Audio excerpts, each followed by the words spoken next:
Oh, well, if you look at that, it seems like the agenda for Star Wars The High Republic was revealed. Oh boy. This is the exact problem with Star Wars right here. Hey, what is going on, everybody? How are you all doing today? I hope you all are having a wonderful and fantastic day today, and if not, hopefully you all will have a better tomorrow. So I want to give a shout out to Doomcock because he had this tweet out there and he showed what he had found on Twitter about Star Wars The High Republic. Now, we're going to take a look at their plans for The High Republic because it tells you a lot of what's wrong with Star Wars. I mean, it does. It's just right there. It's very easy to catch.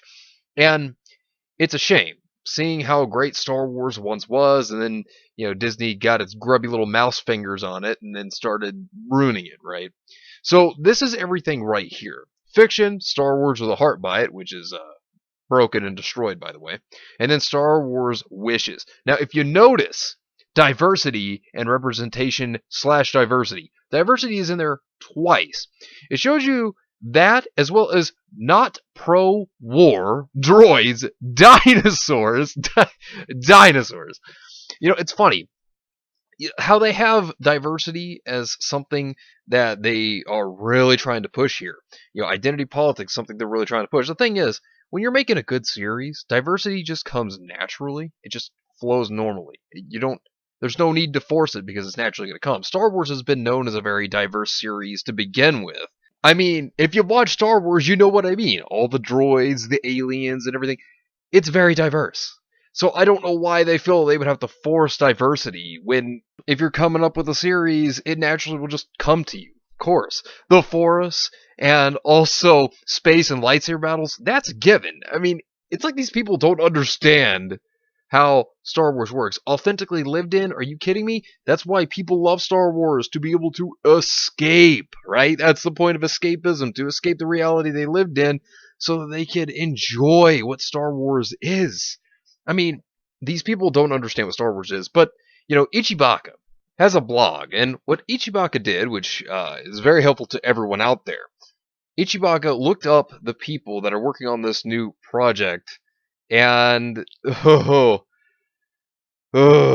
you want to talk about these writers? Oh man, they're absolutely terrible. I mean, you want to talk about creatively bankrupt? Oh, these are the people you'd hire for that because that's what they are. So on Ichibaka's blog, Project Luminous hates old white men. White males should probably think twice before giving money to a company that hates them. Predictably, the SJWs within Lucasfilm are pushing more of their moronic identity politics in Project Luminous. Oh, well, who didn't see that coming, am I right? I mean, seriously, that's basically what happened when Disney acquired Star Wars. That's all it's been under Kathleen Kennedy's control. It's just been one ruined franchise after Disney acquired it. And, Kathleen Kennedy, Jar Jar Abrams, and Roundhead Ruin Johnson are all to blame for it. Ugh. And this leads me to think that Kathleen Kennedy isn't going to go anywhere, and that's because basically, she has what seems to be control over this project. So, this, sadly enough, and I hate saying this, but this just proves that Kathleen Kennedy is more than likely not going anywhere. And I hate that because that just means more things are just going to be ruined for Star Wars at this point as long as she is, at the helm. Oh, because she's going to be the one to drive it, just straight downhill. Like, she's going to just completely crash it and continue to destroy it. At this point, Star Wars is just going to keep going until, it's completely dead. Until they can't make any money off of it anymore. I mean, it's real bad. But the writers of Project Luminous, now, they have some tweets that are just, they're sporadic tweeting, coming out there saying that, they don't like white people being cast and all this other stuff. It's really terrible. Like, it's awful.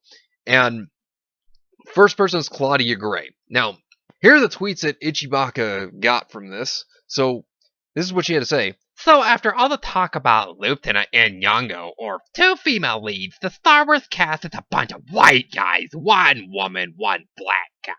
And I mean, she goes on about these tweets, and I mean, She goes on about a lot of them when it comes to white people. I mean, that's what a lot of these people did, talking about how they just don't like white people. And, here's the funny thing. She goes around still saying, though, that I want your money. I want your money.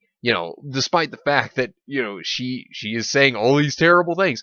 She expects you to pay her, right? Despite the fact that she doesn't like the audience. She doesn't like the people that are paying her for her job. I mean, it doesn't work that way. You don't just go and say a bunch of terrible things and expect people to pay you for it. That's the way that you drive your audience away. You don't bring them to you when you do stuff like that. But she still expects you to pay her. I mean, I don't know how these people could literally think that they could say all these things, right? And then, of course, expect you to still be a part of the audience, expect you to still pay them. I don't get it. I mean, and then, of course, you say something against someone like her, she'll call you an ist or a phobe over it. The typical Twitter Puritan thing that they do. And, of course, another one is Justina Ireland. She does the exact same things over here. She goes around saying terrible things about white people on Twitter and expects you to just pay her as well. I mean, you can look at all the stuff. You can pause the video if you'd like. Check out these tweets here. It's ridiculous. I mean, and Lucasfilm condones this. This is the thing. Lucasfilm condones this behavior. Why a company would even want to condone behavior like this is beyond me. I don't know why. It makes your image look terrible. You lose your reputation over stuff like this. I mean, these are things that should not be said at all. But clearly, Lucasfilm, they don't care, And, it shows you that by hiring these people, the creativity, no, it's not there. It's about pushing a whole entire agenda. It's not about trying to make good creative stuff here. I mean, if your job is a writer, it's not that hard to know what your job is, right? You're supposed to write for whatever series you're writing for and study up on its lore so you'll know how it works, try to keep the story consistent with the main story it was built upon, and you go from there, right? And instead you get people like this. And this is what she has to also say, too. Look at this tweet. Montana has too many white supremacists.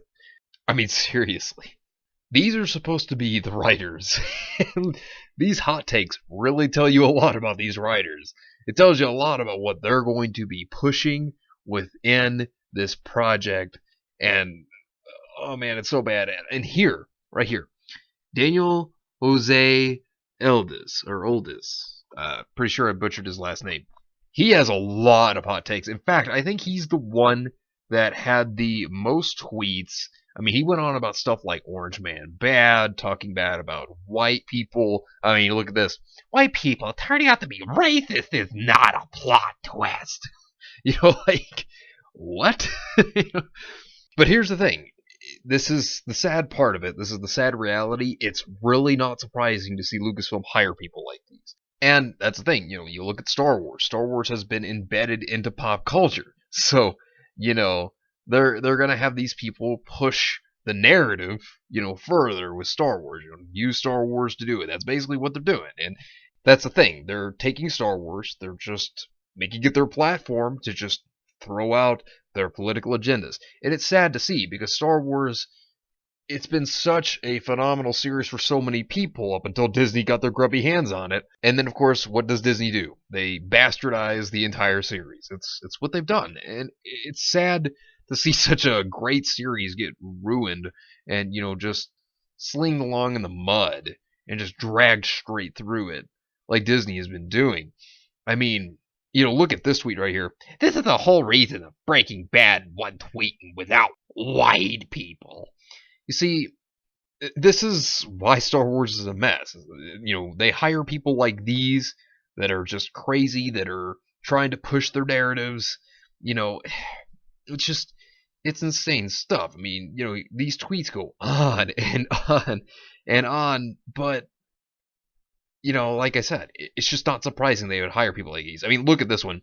I really like how Avatar, the Airbender, not the damn alien white savior complex shit in the show, not the damn movie, handled it. Because they built a Aang's character, and he doesn't want to take a life from early on, and it felt natural had he he conflicted about it. I mean, oh man, not surprised. Not surprised they'd hire somebody like this. And these people, I mean, these people right here, they're the lunatics. And it shows you that Disney has not learned anything at all. Disney hasn't learned anything. Lucasfilm has not learned anything from this. There's nothing that they learned from the Star Wars sequel trilogy at all whatsoever. Period. At all. And there were a couple of tweets from some people, and this is what they had to say about the new project over here.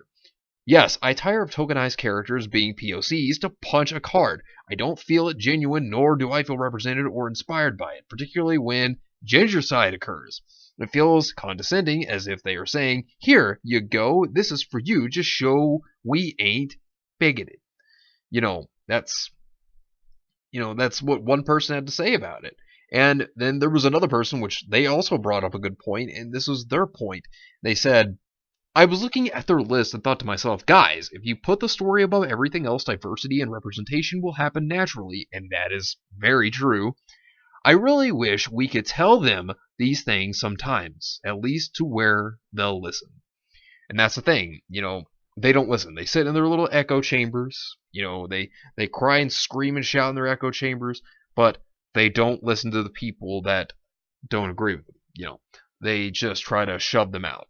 And that's the thing, the customer's always right in these situations, and trying to push this, trying to do these things, it shows that they don't know what Star Wars is. They don't care about what Star Wars was ever even about. That's not important to them. Their political agendas that they want to shove in your face is what's important to them. And, they don't care if they insult anybody. They just want to get paid for it. They think that they can say whatever they want. There's no repercussions, and that, we'll get paid no matter what. Yeah, get woke, go broke's real. That's a thing.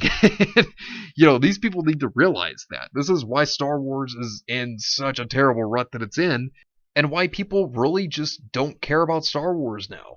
You just treated the series terribly. You ran it through the mud. You just completely slaughtered Star Wars, and we don't care anymore. I mean, we like the old original stuff. I mean, and, the prequels, we can at least say, hey, they're not the worst trilogy anymore, right? But still, think of it as Disney. You ruined Star Wars, and you have no one to blame but yourself for that. So, can't wait to see how this dumpster fire of a project turns out. But anyways, before we go, I just want to let everyone know that the Q&A will be out on Saturday. So if you have any questions you'd like to ask me for the Q&A, I'm going to leave a link to a video in the description down below so that you can go there. You can ask anything that you want for the Q&A, and I will be sure to answer it on Saturday during the Q&A for the month. So just want to let everybody know now. But anyways, let me know what you think about this entire situation down below. Subscribe to the channel if you were new here, and make sure you are still subscribed, because YouTube's unsubscribing people from all their favorite channels, so make sure you were still subscribed to all your favorite channels. Hit the video with a like if you enjoyed, and share the video on social media. Spread the word and get it out there. It's greatly appreciated, and it really helps out the channel a lot. Also, be sure to follow me on Discord. We have a wonderful community there, and also it'll keep you up to date on when the newest videos will be released. Not only that, but it'll also keep you up to date on any upcoming events as well. The link is in the description down below. But anyways, I hope you all have yourselves a wonderful and fantastic day today. And remember, if today was not a good day, tomorrow could always be better. Take care of yourselves and everyone around you. And have yourselves a good one out there, everybody.